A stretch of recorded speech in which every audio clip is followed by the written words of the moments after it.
ফাইনালের খলনায়ক পাকিস্তান পেসার হারিস রৌফের বাড়িতে আগুন লাগিয়ে দিল পাকিস্তানের উগ্র ক্রিকেট ভক্তরা। কান্নায় ভেঙে পড়লেন পাক পেসার হারিস রৌফ। দর্শক, ভারতের বিপক্ষে ফাইনালে সবচেয়ে বাজে বোলিং করেছিলেন পাকিস্তানের পেসার হারিস রৌফ। একাই 50 রানের মার খেয়েছিলেন তিনি।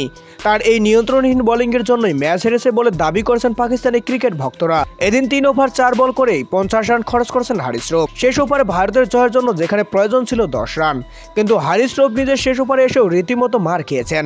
তার করা প্রথম বলে 13 রান নিয়েছে ভারত। তাতেই মূলত এশিয়া কাপ থেকে ছিটকে পড়ে যায় পাকিস্তান।